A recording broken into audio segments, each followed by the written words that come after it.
Today, Saturday, September 20th. Third graders. It's Beatrice. She looks at me as if she doesn't know if she should scream or take me into her arms. What are you doing out here with your hand in the muck? I don't know what to say, so instead I pluck off 2 slugs that have attached themselves to my booklight. When I fling them away as far as I can toss, Beatrice flinches, grabbing onto the back of the bench like she's in pain. Don't do that, she mutters. Do what? I move toward her, my arm around her shoulders. Are you okay? She shakes her head like I'm some kind of nincompoop. I asked you not to hurt them, she says. I didn't hurt them, I just threw them so they landed smack on the ground, like a rock hitting a pavement. What's wrong with you?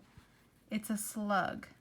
It's a bug, she clarifies, and you can't throw bugs around, because if you do, it feels like lightning strikes me clear from my head to my toes. I stare at her dumbly. I don't understand. When a bug on this farm is killed, I get hurt, okay? Even when a bug is hurt, I feel it. What?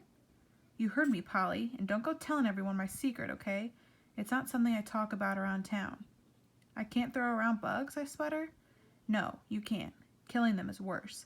That hurts so much that sometimes I have to cram a dish towel in my mouth to keep from screaming. She lifts her hands off of the bench. You get hurt every time a bug dies? For real? For real. Why? She shrugs. I don't know. It used to affect my parents too. They lived on a sugarcane farm. Always said it was because we liked to be outside so much. It became a part of us. She's solving a puzzle that I didn't even know existed. That's why you came out that night. When I fell in the slug sand, right? Beatrice nods. Felt like a million needles puncturing me, all at the same time. Does anyone know? No. Well, your grandmom did, but no one else. That's the point of a secret. It doesn't help anything to be let out to the world. No one should know. There's one more slug on the booklight. I pick it up and carefully place it on the ground, never letting my eyes leave Beatrice's. A small smile sneaks across her face. Perfect, she says softly. Thanks. She puts her hands on her hips. Now what in the world possessed you to come out here at this hour? I think about the correct answer. Grandmom, I finally say, but someone else was here already. Beatrice nods. Edith? How'd you know? I remember the date of your grandmother's death as well as anyone. What did she want? For a second I stare at Teddy, the giant rhubarb plant who has now flopped over, like a dead green tree. I was right about Aunt Edith's force field. It was literally holding Teddy up, just like it usually holds me. I cross my arms tightly around my chest. She said goodbye, I say very quietly. When the words hit the air, I think my heart is breaking. I'm glad that it's so dark outside. The black night is perfect for the way I feel when I think about Aunt Edith, confused, alone, and sad. I'm sorry, Polly, Beatrice says simply. She told Dunbar the farm was dying. That's why they're not giving Dad any more money. Beatrice nods like she isn't surprised. And then she said she'd destroy the farm if Dad doesn't change his mind about the sale. I take a step towards Beatrice. That's what people do in 3rd grade. Beatrice smiles at me. Adults act like 3rd graders all the time, Polly. She glances over at the lake and then turns back. Let me tell you a story. One time at Christmas, Edith brought her mother this gold necklace from a fancy city jeweler. She was about your age and had saved up a bunch of money to buy her something expensive, but your grandmother never liked presents like that.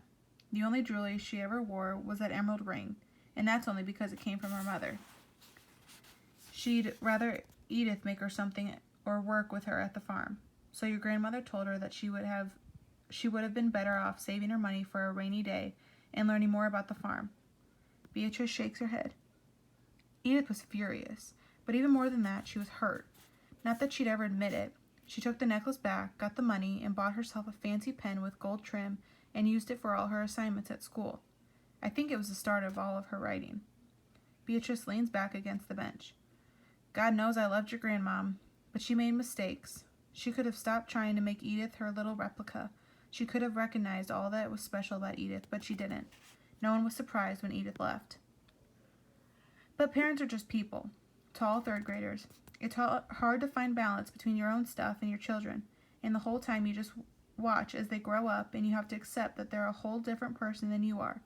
It's hard. She smiles. You plant watermelons? Outgrows broccoli. I'll never forgive her, I say stubbornly. Never use the word never, Beatrice says. It always bites you in the bottom when you least expect it. Beatrice pushes herself to the edge of the bench. You have to get to bed. No, I say instantly. I suddenly remember the weird stream of vapor that appeared when I put my hand in the muck. I need to stay here. Beatrice gives me one of her non-negotiable stares. Not a chance. But whatever you're looking for isn't going anywhere. I'm not looking for anything. I just found something. She stands up. What'd you find? This. I flash my emerald ring. Where'd you find that? Over there, I say. In the muck. Beatrice smiles. You know, your grandmom lost her ring once too, when she was just a kid. She'd gone swimming and it fell off in the lake. Sound familiar? Why didn't you tell me? Beatrice ignores me. Then she found it right around here, about 10 years later when she turned 18. Afterwards, she told me the stone needed to roll around, soak up the dirt in the lake. Go back to its roots. What roots? What are emeralds but stones, Polly? What are stones but minerals squished together in the earth? Don't they teach you anything in that fancy school? My head is swimming. But why? Beatrice puts her thick arm around my waist. You have the answers, she says. Beatrice pushes me down the path to the dirt road. As she walks, she points to my head. The answers are all in here. Then she points to my heart. And in here. You gotta think first and then make sense out of it. Then you can figure out what to do. But I think I just figured out. I stop. I'm not sure what to even tell Beatrice. That I saw a vapor rise from the muck? Not tonight, Polly, Beatrice says. I promised your mom I'd take care of you while she's at the hospital. You can't fall off the bridge and see Edith and think it's all going to be solved in 1 second. Doesn't happen that way. We walk the rest of the way without talking. I glance at my ring, noticing for the first time that it's not a perfect circle. That it's cut more like a stop sign with 8 gleaming green sides. Did it gain some power in the muck? Why didn't Grandmom tell me about this? Is Patricia's ring going to fall in the lake too? The good news is that the farther I get from the bench, the less my finger hurts. I glimpse Beatrice's face as we walk. Her lips are pressed together tightly, but she's smiling. What is it? I ask as we reach the castle. Just thinking about secrets, she says. Know what I mean? I won't say a word, I tell her. You're a lot like your grandmom. I reach out then, touching Beatrice's soft arm above her elbow. I am going to save our farm. I tell her, looking her in the eye. I don't say this like a crybaby or a show-off. I'm just telling her a fact, like George Washington was the first president. Still, I wait for Beatrice to tell me that I'm wrong, that I'm too young or too scared. But she doesn't do that. I hope so, she tells me. I really, really do.